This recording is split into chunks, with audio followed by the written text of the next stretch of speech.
The deadline for change is coming sooner than expected. When it comes to change, when it comes to changing our ways of how we use materials for energy, like fossil fuels that affect our climate, there's a there's a digital clock in Manhattan that counts down the time that the world's climate will become irreversible because of the damage that has been done to it. The scary thing is that it's been adjusted in recent years to have less time. This is the clock I'm talking about, right here. 7 years. That's 7 years right there. So I come to y'all to explain the idea to switching and changing the thought about nuclear energy. For this reason, we as a young generation will face this problem and experience the way our Earth is changing for the worse. For instance, the increase of hurricanes in our area of the coastline has seen an increase in the number of them in recent years by the water being warmed up. This being caused by temperatures of our planet being elevated 2.05 Fahrenheit or 1.114 Celsius since the 19th century. That being America's industrial revolution. As a person that loves to go out and go fish at the Surfside or the Quintana jetties, it has been clear every year the same phrase has been said over and over again, that being, it's hotter this year than last year. I plan to give y'all, the audience, a change of mindset when it comes down to switching to nuclear power energy as our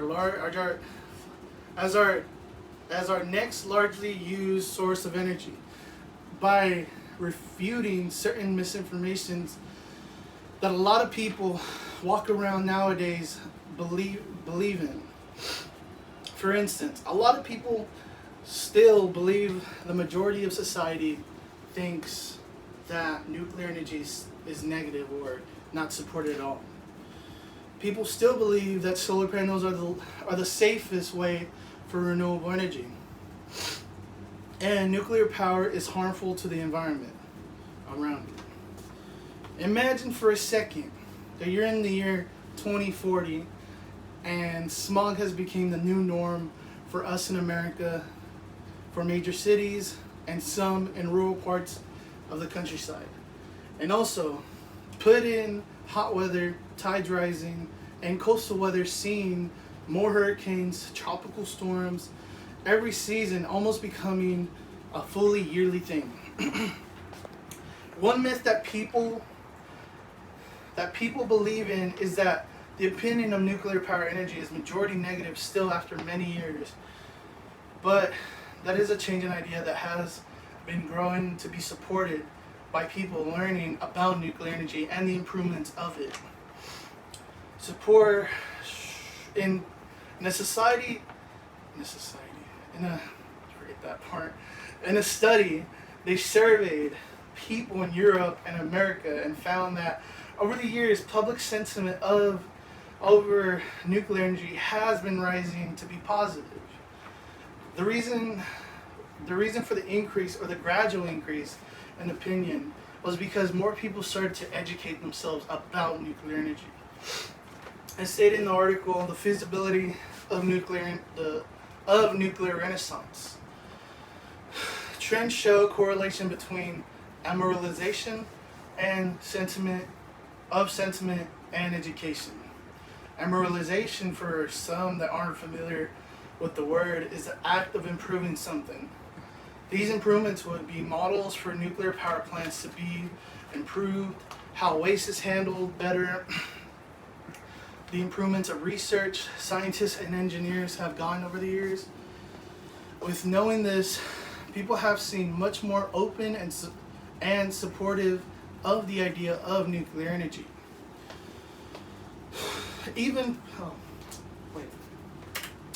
This is a graph for the support of nuclear energy. It's majority positive.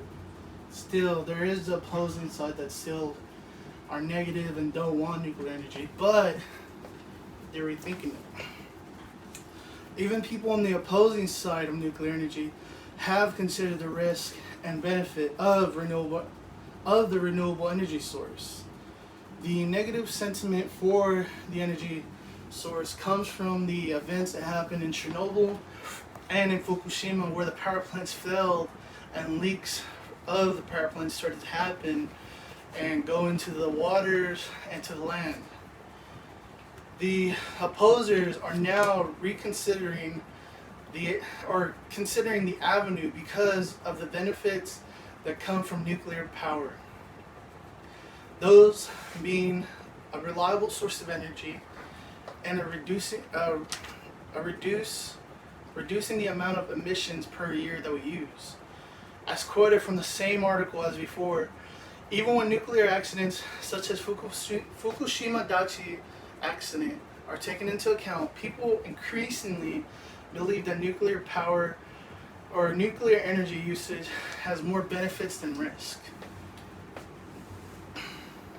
So, with people still having a strong negative outlook on nuclear energy, you try to go for other routes for renewable energy, like the most popular one being solar power energy. The second myth that people believe in is that solar panels are the safest way to go to get renewable energy, with no harm to the environment at all. This is false because the materials that are used in the panels have metals that affect the environment.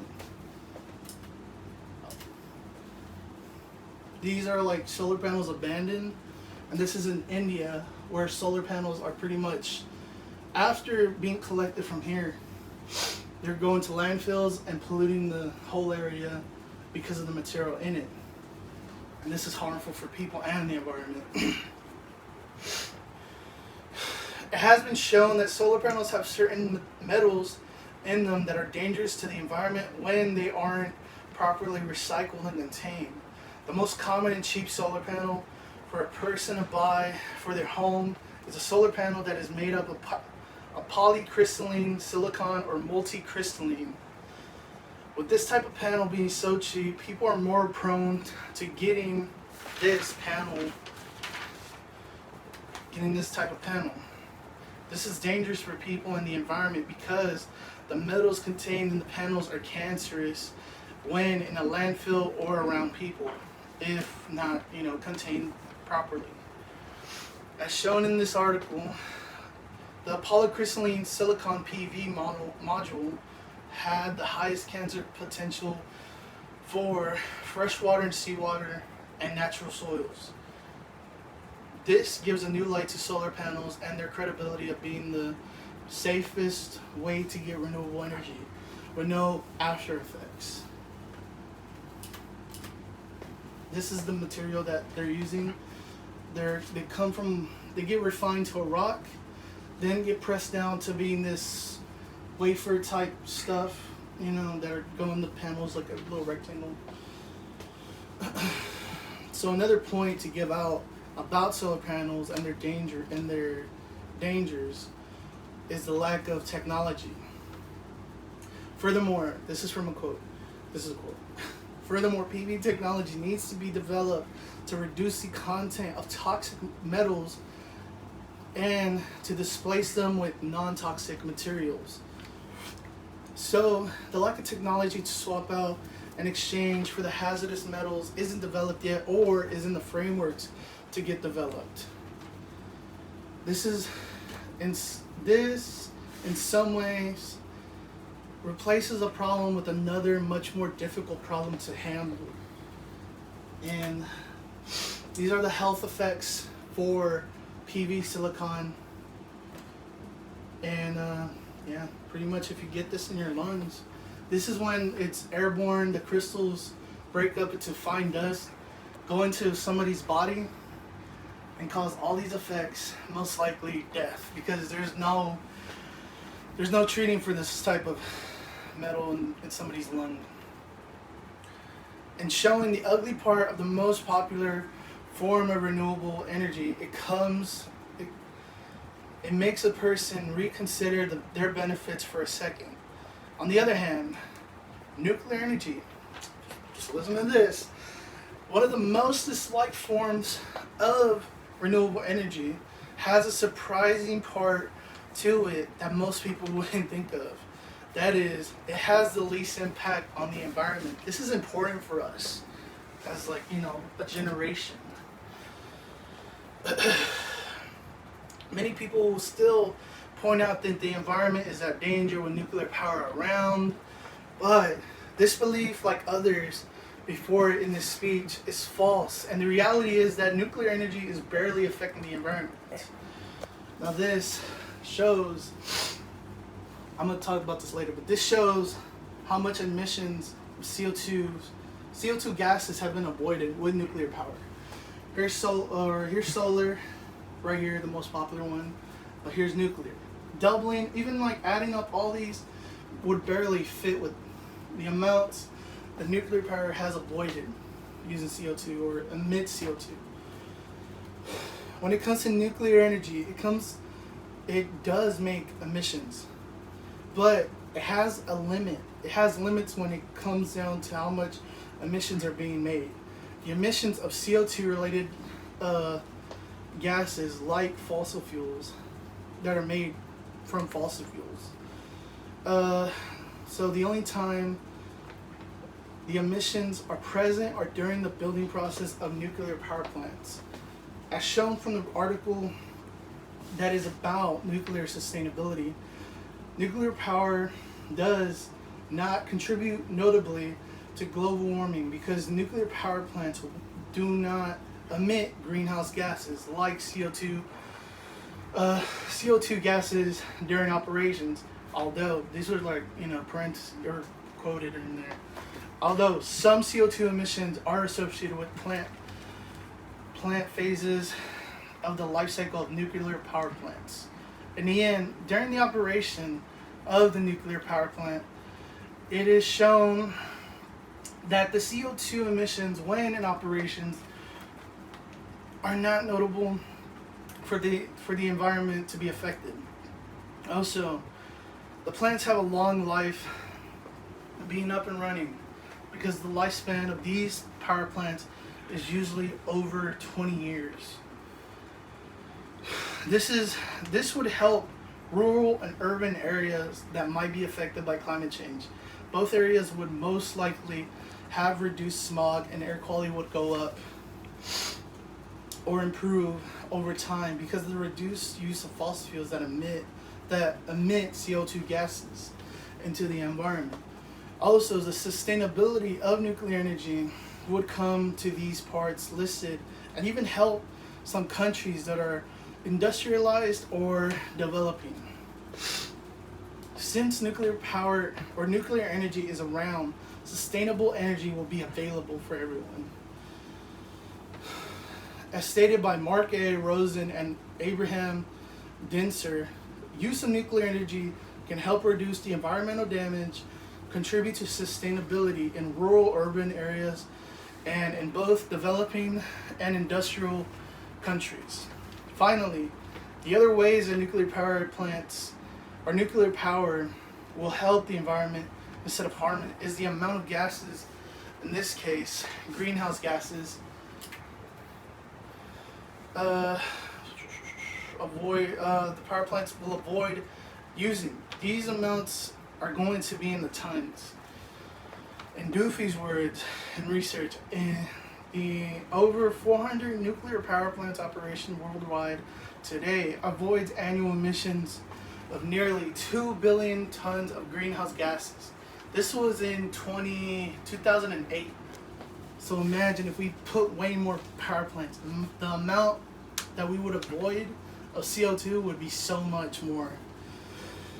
So the amount that was avoided that year was 4.4 trillion pounds of gases that were avoided just by 400 nuclear power plants worldwide.